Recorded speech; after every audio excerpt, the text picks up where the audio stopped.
Okay, so welcome to this episode of Behind the Knock podcast. Today we have GT in the house. How long have you been with us, GT? I started in the beginning of November. Okay, so just a couple months now.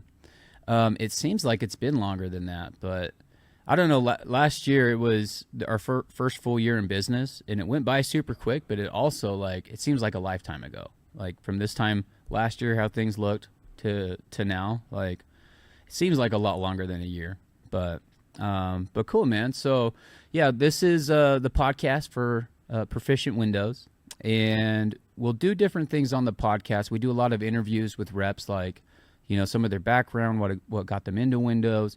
We'll do other podcasts more, I would say, company focused, where we're doing some training, things like this. So this particular podcast, this would be one of the, find out some background from you, what got you into Windows, etc. So yeah, man, why don't you tell us a little bit about yourself, your background, where you grew up?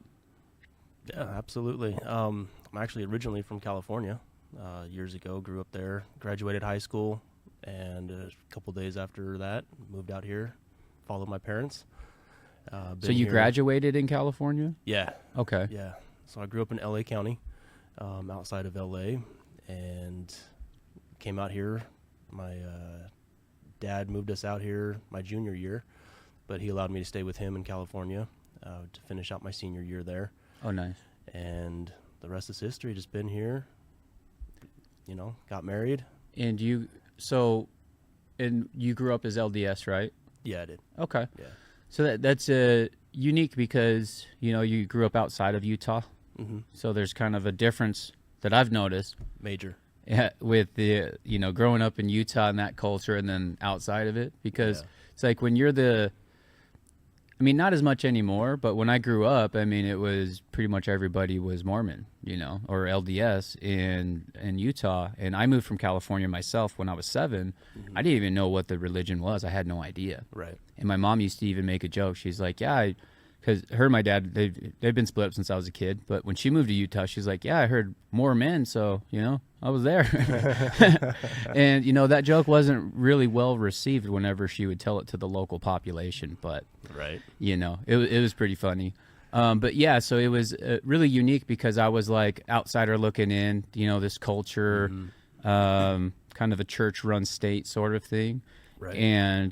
But you were like the opposite, right? To where you're part of that, but you're still the outsider looking in more or less just because, that's not the predominant culture. In California, you're saying? Yeah. Yeah, absolutely. I was the odd man out in every friend group, it seemed like. Yeah, it's like we had the opposites. Yeah, exactly. Yeah. That's awesome.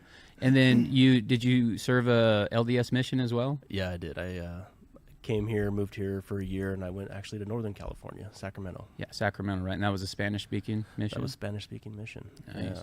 I remember when you first told me that, you're like, I went to Sacramento. I was like, oh, so you weren't smart enough to learn, it was Spanish-speaking. It was Spanish-speaking, yeah.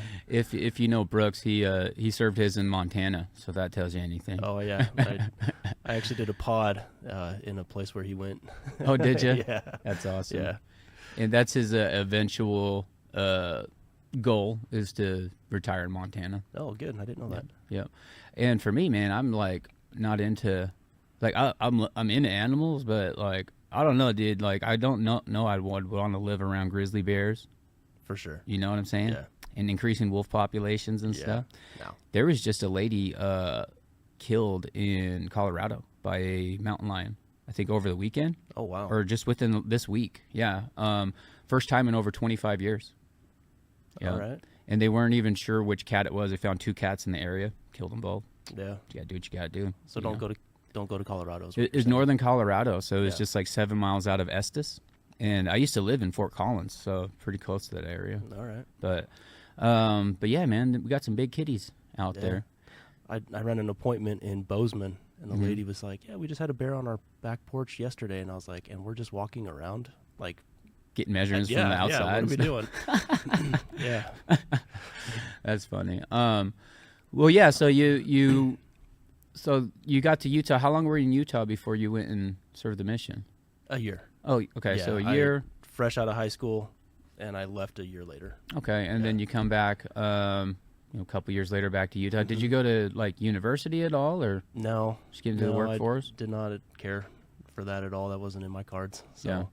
Yeah, it never really crossed my mind to go to college. It just, I don't know. I remember the only time I ever thought about it was in 7th grade. They had us research what you wanted to be and what kind of school you wanted for it. And I've always been really into animals, so I was like, okay, well, what, to be a biologist, And it was like 4 years of school. I was like, yeah, no, guess I'm not being a biologist. I'm not going to school. Yeah. But I think I'm more the prototypical kind of like ADHD kid, to where like can't really pay attention to certain things, especially if I'm not interested in them. Right. Didn't do that well in school. Had a lot of energy, had a lot of enthusiasm, and being an entrepreneur definitely serves my skill sets. Yeah. And if it's anything as an adult, I've learned, I've trained my brain to absorb information that I'm not interested in, because in the real world you can't just be not everything's animals and dinosaurs and stuff. Right. So, and it's funny because younger I was more artistic. I wrote a lot, I drew a lot, and I wasn't like super analytical like I am now. But in becoming an adult, a provider, a father, I had to kind of change some of the way I approach things, just because being an artist wasn't serving me in the real world. And so it was like I almost rewired my brain to be this more analytical type of person, which I still have like a creative approach to things, but I've definitely like kind of steered my brain more towards being a different type of person. Yeah. So you can change. Yeah, right. No, I almost felt broken in high school that I was like one of the ones that didn't want to go to college, didn't have an interest in it. All my friends were applying everywhere, and I was just like, nah, that's not for me. And I felt like, what's wrong with me? Yeah. But same way, I'm always been more analytical. I'm a every line, every time type of guy when I do anything that I do. So I almost follow the rules almost to a fault, and it takes away some of that creativity sometimes, which is the con to that mindset. So I'm trying to loosen up and become kind of the opposite way as well, by still reining myself in and staying between the parameters set. So yeah, and it can be difficult. And a lot of times what I find really analytical people do is they try to deliver information in the way that they understand it. I've ran appointments so efficient that it almost feels like I just sold them and I didn't help them. And I don't like feeling like that. So it's like, slow it down a little bit to where it's like, hey, you guys are cool, right? You feel good about this? Because it can almost become like too like systematic, Mm-hmm. And what I found is when I get too systematic or too assuming, because there's certain individuals I can just lead them through the whole appointment. I mean, checking their credit, signing the contract, because literally I'm just telling them what to do. Hey, and the next step, yep, you just go ahead and have you do that. Yep, okay, we're going to go over here. But just because they sign on the dotted line doesn't mean that they wake up the next day and they're like, holy cow, what did that dude, what kind of spell did that guy put me under? And then you get the cancellation. So for me, I'll still try to incorporate just a little bit of rapport just to make them feel, you obviously want rapport, but maybe a little extra if I'm feeling like it's almost like, too systematic, just to make sure that like they feel good about it. Because, part of it, it's like there's emotion behind this thing, and I want to make them feel good not only about the product, but me as well. And it's not like a hammed up thing or anything. It's just to soften them a little bit. And then, like I said, I found that I have less cancellations when I just make sure that I just do a little extra and not have it be so, almost disingenuous, because at the end of the day, we're there to help them, and I want to like have those vibes be there. Like I like it to be all high fives and handshakes, and hugs. So it doesn't necessarily need to be that, and you don't need to spend a lot of time doing that, but there's just some subtleties you can do in terms of, how you talk, questions that you ask, be efficient with your time. But, you can build rapport, you can do everything, and you don't need to spend a lot of time doing it. Right. That's a mistake a lot of people make, especially they try to build rapport at the front end when they get in there. That works for small towns and talkative people, but at the end of the day, you go to a metropolitan area trying to close a deal, and you go there and you spend the first 20 minutes bullshitting. they're like, dude, come on. Yeah, Like, you're what's wasting next? my time. Let's yeah. go. Yeah. You build rapport actually with those people by being professional. Right. Yeah. You being professional, you honor their time. That lowers their guard enough because he's like, okay, he's about his business. Okay. They're not feeling the salesmanship. They're feeling like, hey, he's there kind of, doing his job, what I asked him to do. Right. I asked for a presentation. I didn't ask to be sold, basically. Right. So, but then once you're able to see their guards a little bit down, then you can start, subtly maybe asking some more questions. And at the end of the day, all's rapport is commonality. You just find some common ground. Oh, where are you from? Oh, yeah, I've been there. This place is. Oh, cool. That's it. That's all you need, But yeah, let's turn it back to OGT over here. So for those of you that don't know, his name is actually Garrett Thayer, but we call him GT. So that's his initials, in case you weren't picking that up. But anyway, so getting back from the mission, I'm assuming you went to work. Yeah, came home. I came home a little early. I had a foot injury, broke some bones, and so they sent me home about 5 months early. Had a surgery. Would you hurt it playing basketball or something? No, it was much more ridiculous than that. I was riding a bike on a sidewalk with no hands on my handlebars and hit a pole. That'll do it. To my defense, the pole did not have a sign on it, so I didn't see it. But, yeah, I mean, they got to have eye level, Oh, man, it was ridiculous. It was funny at the time. It still is funny, but broke my foot, came home, had surgery, had an opportunity to get into law enforcement, so I got right into law enforcement almost immediately once my foot healed, and did that for a little bit, which was enjoyable, not enjoyable. Mm-hmm. So were you in the military at all? Never. Okay. No. Yeah, because there's certain little things I picked up from you. I'm like, I don't recall him saying he was in the military, but that makes sense for you to say you were in law enforcement. There's just, like I said, just some little things that you've said or whatever, just kind of, I was picking up that there was some experience there. Yeah. So how long were you in law enforcement for? About 7 years. Oh, wow. Yeah. Okay. And was that like like here locally, or where was it? Mm-hmm. Yeah, here in St. George. Really? Yep. Did that, left that, growing family, not growing wages, and decided to step out and to venture off. Yep. So, so what was like your first sales job? Excuse me. I was actually selling cars. Okay. Here in town. Did that for a little bit. Moved over to the service department in the same dealership. So did that for about 2.5 years total. Yeah. So so obviously, you got out of law enforcement because growing family and everything. Now, was like the intention to get into sales? No, I never really saw myself doing that. The opportunity presented itself. I thought, what the heck, let's try it. So hopped into it. Really shaky start, first time doing that. Mm-hmm. Finally found a groove later on after a couple of sales jobs. So Yeah. yeah. And then fast forward, so what got you into Windows? I was without work for a while. I left my other sales job, got into Indeed and saw an ad for Windows and thought, well, let's just give that a shot. Felt good about it. Mm-hmm. And interviewed and got hired and kind of moved up a little bit and did that for about 8 months with that company. Mm-hmm. Yeah. Yeah, and I know the company. I know it well. Used to work with a lot of them, and yeah. So you'd work with them for a little bit, and then was it that you tried to do something else in Windows, or kind of? Yeah, I tried to just step out on my own. Mm-hmm. Work for Brooks. Yeah. As you know, so just wasn't structured enough for me. I was solo man doing it, and Mm-hmm.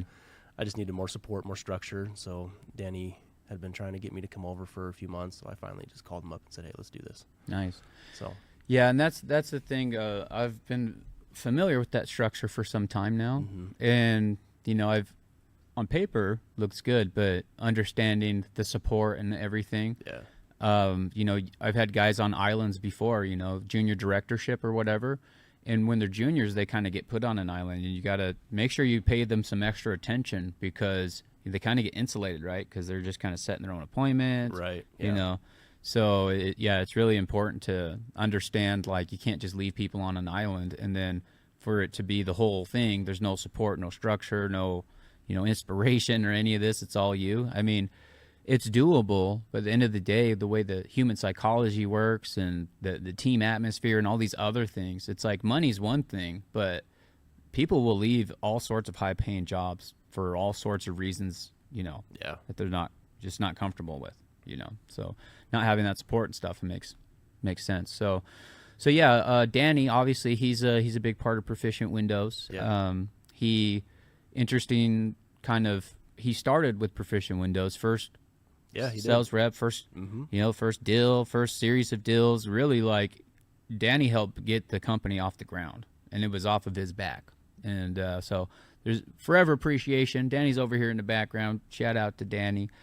But it made a lot of sense logistically for him to join that other company because I was all the way out middle Texas, you know. So, but he and I, we always had kind of plans for things to circle back, and obviously the timing was right and it happened, and then that connection that he had with you. So and coming into Proficient Windows, what's the experience been like? What was kind of the initial kind of thoughts, and then what's like the thoughts now that you've been here for a couple months? I mean, I liked the culture as soon as I stepped in. It's high energy. It seemed really positive, a shift from what I left. And it's just growing. So it's been good to watch and good to be a part of. I'm excited for where this is going to go. Yeah. So, and I'm excited to be a part of it. Yeah, we're excited to have you, man. Yeah, thanks. Yeah. You've closed some big deals for us. I think your average deal size is probably like 40,000 or 35,000 or something. They all seem to be pretty on the bigger side. Probably right around there. Yeah. Pretty good. Yeah, not bad. But yeah, so coming into 2026, man, we got a lot of goals. Last night, Danny and I, we did a podcast, kind of year in review, 2025, but we talked a lot about going into 2026, in terms of like what it's going to look like the activity and the effort that's going to take, accountability and all of this stuff. So, what are you looking at for 2026? What are some of the things you want to accomplish in Proficient Windows? In Proficient Windows, yeah. No, specifically. I've had some conversations with Danny. I want to be able to own my own office, or at least a few, after some time. So I want to be more aggressive than I'm being now. I obviously want to be utilized as much as possible in the position that I'm in currently and help those around me grow in any capacity. But yeah, I want to step up and definitely take it to the next level at some point. Yeah, for sure. Well, I will say that I notice everything. I take mental notes of everything. And I like to tell people, if there's, if you want to progress and, attain certain positions or whatever, I mean, just every day's an interview. Everything you do is an interview. How you show up, when you leave, how you are on the team chats. There's all these things that I pay attention to. And I will let you know that you're checking some boxes. So, those little things, keep doing those little things because they make a big difference, man. 100%. Well, I appreciate that. Thank you. Yeah. So it's seen, it's noticed, and I'm super glad Danny brought you in because it's important to have a certain maturity level on the teams, especially with the leadership, because there's a lot of young guys that are really good and that can be mature, but when you get some grown-ass man shit going on in leadership, I mean, it just changes the dynamic of a team. You can really, there's a lot that goes into running a successful team, but to have mature leaders running, at the head of it, setting the tone, setting the example, the consistency, the discipline, all these things that, you're much better at later in life, or you should be, hopefully, than when you're younger. I think I'm a year younger than you. You're born in 86, 85? Yeah, 86. Or you graduated 2004? Mm-hmm. Yeah, so I graduated 2005. So there you go. Pretty close in age, and I'm definitely like feeling more mature and more. I'm closing in on 40, kids, the whole deal. And if you do take your life serious, you should be maturing at this point. Yeah, for sure. and it's kind of synonymous with running a successful team or just being a good director in general. There's a lot of young guys that can be successful, but the correlation with their success is that they're just uniquely mature for their age. That's it. Yeah. Like you get a guy like Isaiah to where he just turned 24, but he carries himself like full grown ass man. Yeah, know? for sure. Like in the way he operates, how he goes about his day-to-day business. I mean, he's an old soul, and there's guys on his team that are the same age as him. And I mean, just the maturity, the difference in maturity level. I mean, it's like he could be their dad. For sure. He's still young. He's still got to mature in his own right for certain things. But, I like to give the young man a lot of credit because for his age and the way he operates in his mindset, it's very unique. And I appreciate Yeah. appreciate to the be young said man. for that. Yeah, for sure. 100%. But yeah, so how has Windows been for you, man? Like, has the money been good? Has it changed your life at all? Like, kind of what's been the experience being in Windows? Yeah. So it's the first sales job that I've been in where I don't feel capped. I've been in a lot of positions for the last 10 years, and you just kind of hit a ceiling. You can't get past a certain point. And this has kind of opened up a whole new world of, okay, there can be some serious money here. There's life-changing money. Yeah. So it's been good. It's been good to see it come in, to help others see that vision as well. That's a Yeah. big thing. It's Huge. not just making it for me, but also helping those that are out there coordinating for us get the vision and catch on and catch fire. Yeah. So it's been fun to watch that as well. Yeah, and I've always kind of focused on like figure out how to, and I've never been one to like really give people deals. Maybe like give them a deal like to kind of pop their cherry and get their momentum going. Right. But I've always kind of focused on what gets people paid, right? Like, are my guys eating, and kind of making that the focus. And the money's always a byproduct. It's like, let's do things the right way, Right. and part of being a leader is making sure that like the team's doing well. If the team's doing well, then naturally as a byproduct, you should be doing well, but Right, for sure. to make it as a focus, like, hey, I need to make this certain amount of money, and like I'm kind of aligning with that.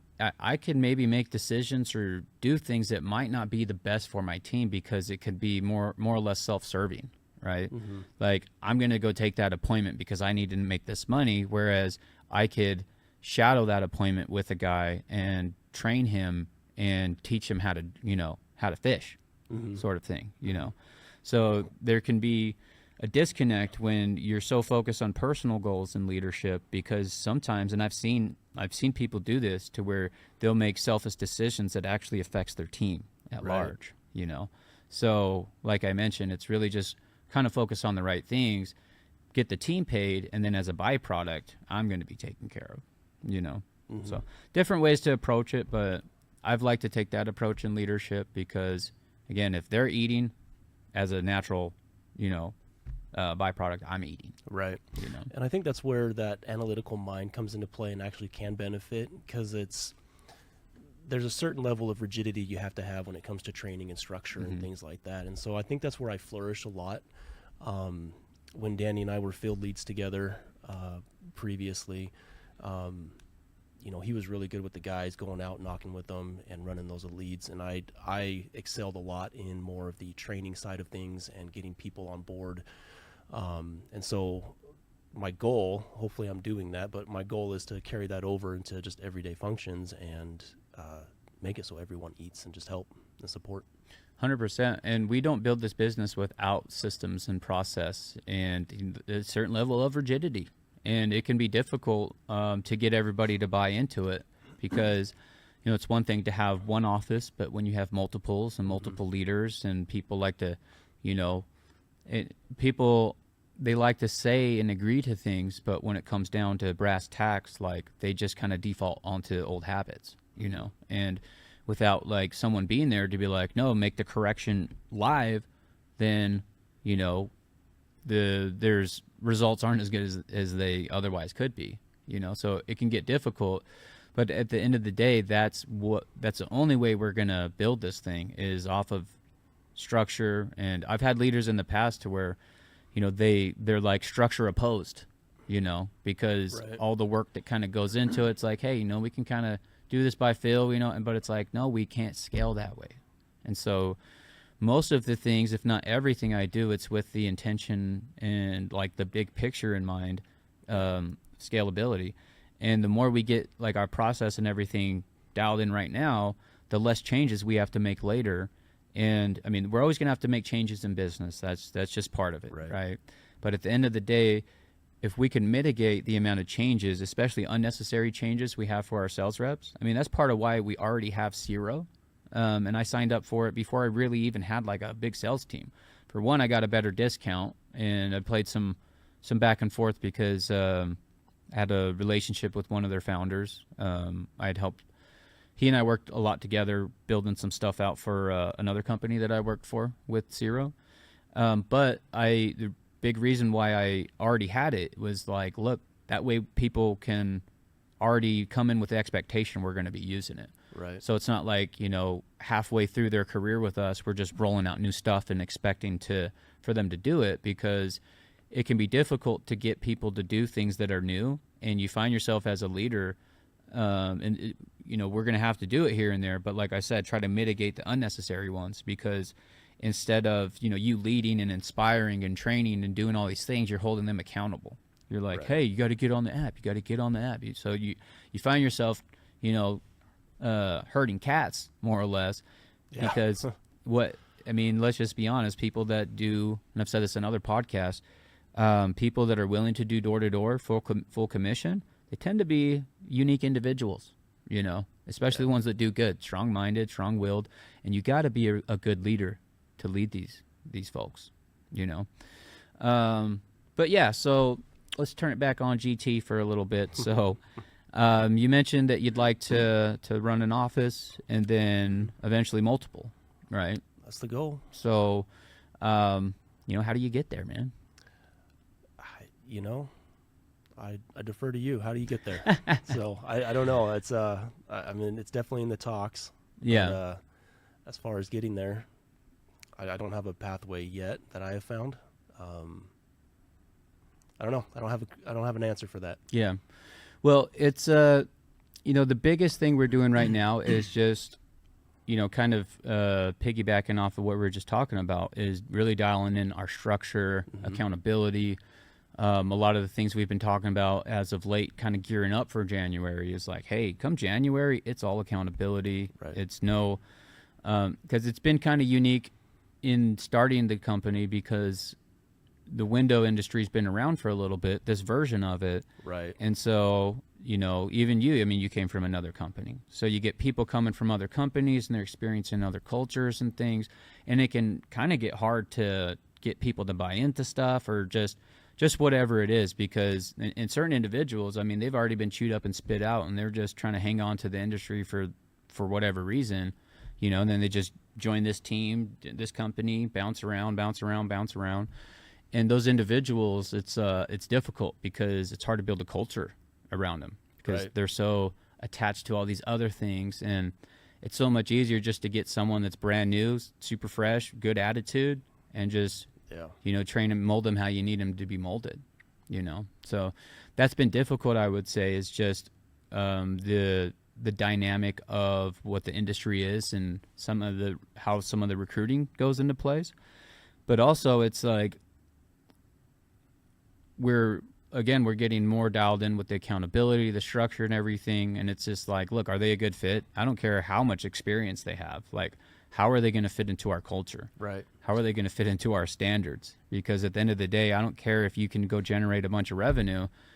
You'll generate revenue, but then the team's going to struggle, because you're just not a good fit for the team at large. And and there's only so long those individuals, they'll come in, because it's an energy thing. So new company, they have some renewed energy, but then they just do the same thing. Right.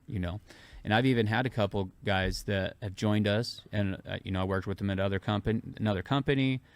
They bounced around and did some things, and they wanted to join us. And I'm like, well, what happens when you fall into the same pattern? I was like, I know you're going to come with energy and do good, but what happens 3 months from now? Right. Oh, no, I promise. Okay, well, when we get to that point, don't be surprised if we make a hard decision, Like, Right. this is like, we're serious about this. This is an opportunity. And if you're going to come in and just treat it like a job or how you've treated everything else, we don't have any room for you, you know? And so some of them, we've allowed them to start and go through it, but we're getting to the point now where it's like, they're not even going to start. Like, if there's red flags, basically, if it's not a hell yes, it's a hell no. Right. That's how we need to operate. Because, you know, getting the right people. I mean, we could have a team of 3 do better than a team of 20 if it's the right 3 people. Yeah. And I agree. you've seen it. Yeah, right? I have. Yeah. So it doesn't matter about the team size. That means nothing. It's the quality. And we build off of quality. We build off of solid structure and all of that. And then, you know, the bodies, the reps, all of that will fill in. So that's really a big thing about 2026, like I mentioned, is just getting everything dialed in with the structure and everything. And then as we get these things dialed in with the structure over the next couple months and accountability and everything, people are going to start rising up. You know, certain individuals are going to get caught with their pants down and they're not going to make it. But, you know, just by the nature of the way we're going to go about our process, it's the opportunity for people to start rising to the occasion. And in doing so, you know, there'll be situations where GT can start stepping up. And my goal is to get Danny to the point where he can, you know, get someone to take over that office. Right. You know, and then whoever takes over that office, you know, what's the next step for them? You know, obviously main thing's a main thing, and it's going to take, you know, at least a couple months to kind of get used to running the office. And there could even, you know, revenue can be up here where you hand it over, it could dip a little bit. Right. You know, but that's all good and well. It's just part of the process. And Then we got to recover. transferring leadership. But in doing so, like, we have to make sure that's the right decision. We don't just put people in positions because, you know, we want to, or, you know, it's convenient. They got to earn it, and it's got to be a hell fucking yes, you know? I agree. So, like I said, there's little things you've been doing. Keep doing those things. I really like that you're very well structured in all of these things, because, again, for us to be able to scale this thing, we got to have the structure, man. Yeah. And it's got to be, you know, there'll be some dynamic to the travel team, but really what it is we're not building this whole thing off of travel teams. It's going to be metropolitan areas, markets, and if we're not doing good, we just got to get better. That's it, because the proof's in the pudding. I know other companies doing the same exact thing as we're doing, and they do better than us on our travel trips in metropolitan areas. I mean, they have coordinators that do way better than our coordinators, and they're in metropolitan areas. And Wow. it's all structure, it's all systematic, and it's you know, consistency compounds over time sort of thing. So they've gotten really dialed in with the structure, kind of rinse and repeat sort of thing, and they've had some failures and things, but over time, you know, they're to the point where they crossed 150 million last year in revenue. Wow. Yeah, and when I started in Windows, that company wasn't around yet. They were on the same team as I was, and Oh, wow. yeah, my second deal ever was closed by one of the owners of that company. So what I'm getting at is those guys are good, but it's not like they're God's gift to Windows. They just developed a good, solid structure, accountability, all this stuff, and then they just kept at it. They kept at it, kept trying to grow. They just kept pushing. Not every office worked out. Not every situation worked out. But they just kept putting one foot in front of the other and just really buying into the system, you know. And there's only so long that you can keep pushing the same thing before that becomes the culture. And, you know, they've been able to scale off of it. And that's the only way that we're going to be able to scale. You know, we can't be doing things different and you know, leaders not operate. It's all willy-nilly, right? We can't do it that way. Everyone's got to be on the same page. And if you're not on the same page, it doesn't matter how much we like you. Like, what do we owe you to hold back our future? Right. Like, to hold back our opportunities. You're no one to hold us back. So you either you get with it or get lost. That's it, man. So, but yeah, man, we'll get this wrapped up here shortly. You know, as far as someone thinking about potentially getting into an industry like this, you know, what would be some words of advice that you'd give them? Oh, man. Just someone looking to get straight into it. I mean, I think you kind of nailed it on the head. You got to get with the culture. You got to be moldable. You got to be coachable. I think that's a big thing is be willing to learn, be willing to fail. Yep. And be willing to have some really bad weeks out there on the doors. And you got to hang on. It's something that if you push through and you work on yourself, whatever that looks like, whether that's shadowing, whether that's getting on YouTube and watching videos on tonality and body language, whatever that is, as long as you're trying to better yourself, it's going to translate to your success on the doors. And so 100%. as long as you're able to be trained, coachable, you're humble, but you also got to be hungry and ambitious and for lack of a better word, basically know your place, just get out there and just grind. You'll find success doing this. 100%. Yeah, you don't need to be I tell people you don't need to be God's gift to Windows. Right. You don't need to be this smooth talker and all these things. You just have to have a good attitude and a good work ethic and be open to the information, That's it. You find construction workers that come in and they just kill it because they have good work ethic and they don't know anything about Windows, and that's fine. Yeah. We'll teach you. Yeah. But just get out there and just work like you're used to working. Yeah, and part of their good attitude out there is this is work. When I started, I was like, wait, I don't have to push a wheelbarrow over there or nothing. I can even cut across the grass if I want. The work just felt so easy, comparatively speaking, when you have some perspective on what actual work is. And not to say it's not actual work, because it's like a big mental game. Oh, it is huge. But when just the physicality of it, when you're used to actually working, and you do something like this, it's like, oh. And that's part of why blue collar individuals have done so well, is because I had a guy that he was a leader that worked under me one time, and he had a saying, if you work, it works. That's what it is. If you work, it works. I mean, most of the time, if someone is a coordinator is struggling and their numbers are their revenue's low, their door count's probably low too. Yeah, probably. Because they're playing all these mind games and whatever it is. But look, man, sometimes you just got to get active. And by getting active, it gets your blood flowing, it gets your energy right. And even if it's the last thing you want to do, it's probably the first thing you should do is the last thing you want to do. Right. But we tell people, it's look, if you're coming into this just wanting a job, it's not it. You got to be coming into this looking for an opportunity to change your life. Yeah.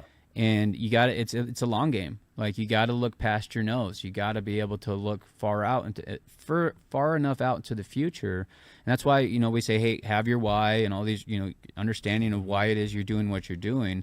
But at the end of the day, it's you need to have kind of a long vision enough to understand that, to your point, if you have a bad week or two or whatever it is, or, maybe you've had a string of cancellations or credit fails, just understand that it's a numbers game. And sometimes the numbers will trend a certain way for no apparent reason, but over the long haul, it's just the same as any other number. Yeah. You weren't unique in having extra cancellations. You were just over a period of time. Maybe you hit a trend of high cancellations, and then you let that affect your mindset and everything, and then you fizzled out. Yeah. Whereas if you just looked a little bit longer to that and understand, hey, this is part of it. It's a numbers game. Because I got all these cancellations, I'm probably not going to have any more for a while. And then, put a positive spin on it and then roll with it. Yeah. And it's important for leadership, obviously, to, guide and inspire and not just leave people on an island, understand, be proactive in leading them and understanding kind of what their mindset is and, kind of just have your ear to the street a little bit with your team so you can get in front of stuff. But at the end of the day, the individual, you got to have your own long vision because nobody... as a leader, you find yourself being a psychiatrist and whatever it is. Oh, yeah. But at the end of the day, they need to make the decision. They need to do the work. We can give them all the inspiration, and we can get them going for that day. But what about the next day? Right. At a certain point, they have to take ownership and accountability and do the work, and also have a long enough vision to understand there's going to be ups and downs, and you can't get too high or get too low. And as long as you're consistent, the thing's going to work out because, again, you don't need to be God's gift to Windows to be successful in this thing. Right. You just need to have a good attitude and a good work ethic and be consistent. It's going to fucking work out. I agree. Yep. Well, all right. So any parting words before we wrap this one up? Nothing comes to mind. Nothing comes to mind. Nothing comes to mind. All right. This is a So great opportunity for those looking to get into it. Yep. And why would you, what would you say? Because there's a lot of options for window companies now. Yeah.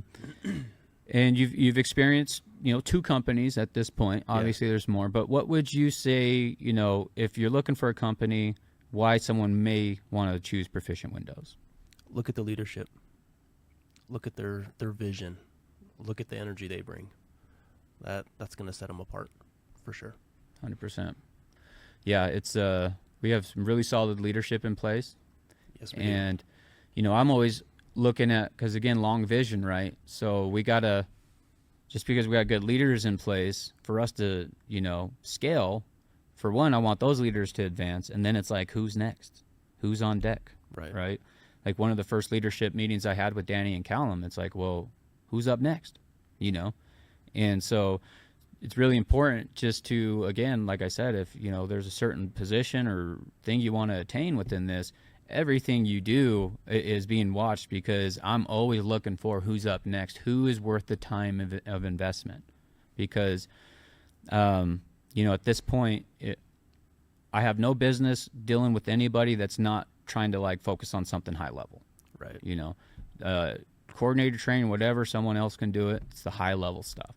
And I need to be able to transfer that high level stuff. And you guys have your own stuff, but enough of my experience and knowledge and my vision of this thing transferred into the leadership. So, I can take a step back, focus on whatever it is I need to focus on to move the business forward, because it's really important I'm working on the business and not always in the business, Right.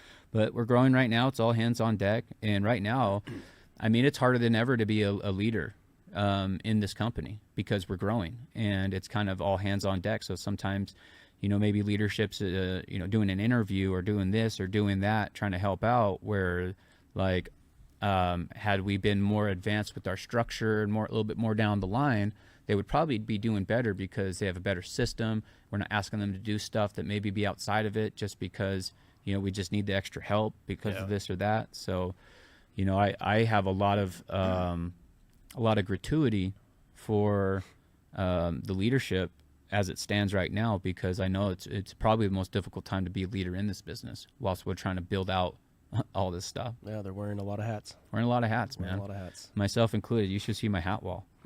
It's filled up. I'm sure. But slowly but surely, man, I'm retiring little hats. There's little things. As you should. Exactly, because that's the goal. Is so Alex Hermosi, he says, success looks like this. No meetings, because you ain't got shit going on.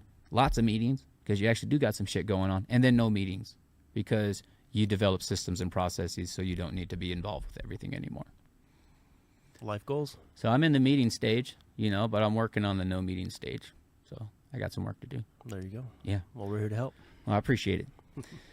Well, all right. So thanks again for tuning into this episode of Behind the Knock podcast. Again, we got GT up and comer with Proficient Windows. He's already been closing like crazy, closed a record deal, $76,000 just a couple weeks ago. Yeah. So he's coming in hot, coming in ready. He's making some moves, so watch out for GT. And just in general, Proficient Windows. Again, if y'all looking for an opportunity to change your life, not just a job, reach out.